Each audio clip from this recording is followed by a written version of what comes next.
বিধানসভায় সই জালিয়াতি কাণ্ডে ফিরহাদ হাকিমের বাড়িতে পৌঁছে গেল সিআইডি। 1 ঘন্টা ধরে কলকাতা বন্দরে তৃণমূল বিধায়ককে জিজ্ঞাসাবাদ করা হয়। তৃণমূলের প্রস্তাবে ফিরহাদকে মুখ্য সচেতক করা হয়েছিল। সেই সময় সেখানে কি তিনি উপস্থিত ছিলেন? বিধানসভায় জমা দেওয়া প্রস্তাবে সই কি তাঁর? ফিরহাদ হাকিমকে প্রশ্ন করে সিআইডি। যে তৃণমূল বিধায়কেরা বলেছিলেন সই তাদের নয়, কি জানেন ফিরহাদ? প্রশ্ন সিআইডির। বিধানসভায় সই জালিয়াতি কাণ্ডে সোমবার অভিষেককে তলব করা হয়েছে, আর তার আগে ফিরহাদ হাকিমের বাড়িতে পৌঁছে গেল সিআইডি। 13 জন তৃণমূল বিধায়কের সই নকলের অভিযোগ ওঠে। সই জালিয়াতি নিয়ে তৃণমূলেরই 2 বিধায়ক ঋতব্রত বন্দ্যোপাধ্যায় এবং সন্দীপন সাহা অভিযোগ জানান, আর 3 জন তৃণমূল বিধায়ককে আদালতে ডেকে হাতের লেখা নমুনা সংগ্রহ করা হয়। সিআইডি আধিকারিকদের উপস্থিতিতে অরূপ রায়, বাহারুল ইসলাম এবং শুভাশিস দাসের হাতের লেখা নমুনা সংগ্রহ করা হয়। ফিরহাদ হাকিমের বাড়িতে সিআইডির টিম একেবারে দেখতে পাচ্ছি এই সই জালিয়াতির যে মামলা, সেই সই জালিয়াতির মামলায় ফিরহাদ হাকিমকে জিজ্ঞাসাবাদ করলেন সিআইডির টিম। এবং দেখতে পাচ্ছি যে বিষয়টা সেটা হচ্ছে, যে মামলা হয় সই জালিয়াতি, সেই মামলায় একেবারে যে রেজুলেশন বুক জমা দেওয়া হয়েছিল সেখানে ফিরহাদ হাকিমকে সেখানে উপস্থিত ছিল, তার সই ছিল, এমনকি তাকে মুখ্য সচেতক করা হয়েছিল।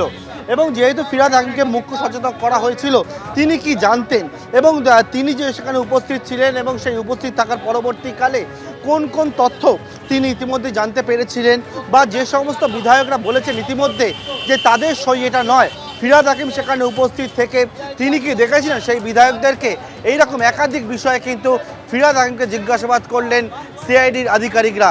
এবং অভিষেক বন্দ্যোপাধ্যায়কে সোমবার দিনকে জিজ্ঞাসাবাদ করার জন্য নোটিশ দেওয়া হয়েছে তখন ইতিমধ্যে একাধিক বিধায়ককে জিজ্ঞাসাবাদ করার পাশাপাশি সিআইডির টিম ফিরহাদ হাকিমকে জিজ্ঞাসাবাদ করলো চেতলার বাড়িতে এসে। ক্যামেরা দীপ্ত চক্রবর্তীর সঙ্গে পার্থপ্রতিম ঘোষ, এবিপি আনন্দ, কলকাতা। গ্রেফতার তৃণমূল নেতা স্বরূপ বিশ্বাস। মহিলার সঙ্গে অশালীন আচরণ, তোলাবাজির অভিযোগ রয়েছে তার বিরুদ্ধে, আর সেই অভিযোগে তাকে গ্রেফতার করা হলো। নিউ আলিপুর থেকে গ্রেফতার করা হলো প্রাক্তন মন্ত্রীর ভাই স্বরূপ বিশ্বাস, যার নামে নিউ আলিপুর থানায় অভিযোগ দায়ের হয়। সেই অভিযোগের ভিত্তিতেই তার গ্রেফতারি। এবং এখনো পর্যন্ত যেটা জানা যাচ্ছে, একাধিক ধারায় মামলা রুজু হয়েছে তার বিরুদ্ধে। অশালীন আচরণ, তোলাবাজির অভিযোগ সহ খুনের চেষ্টা এবং অস্ত্র আইনে মামলা রুজু হয়েছে স্বরূপ বিশ্বাসের বিরুদ্ধে।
আমার ছেলেদের মেরেছে, 3টে দাঁত ফেলে দিয়েছে। আমরা বিচার চাই। আমার ছেলেদেরকে যে মেরেছে ওই জয় বিশ্বাসকে, ওর 2টো মেয়ে যেদিন বেডে শুয়ে থাকবে সেদিনকে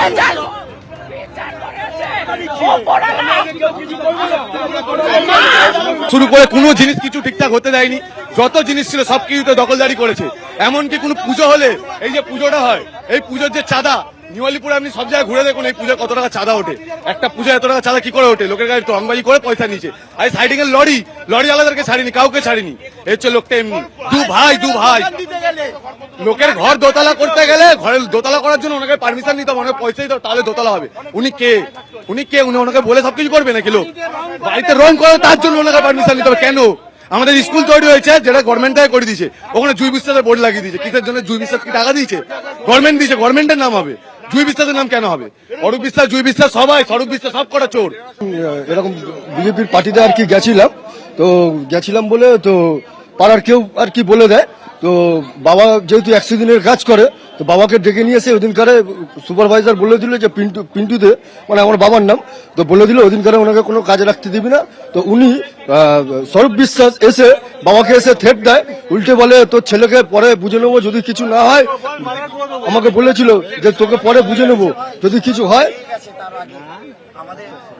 কিছু হয় আমার কাছে আসলে বাবাকে বলছে কিচ্ছু করতে পারবো না।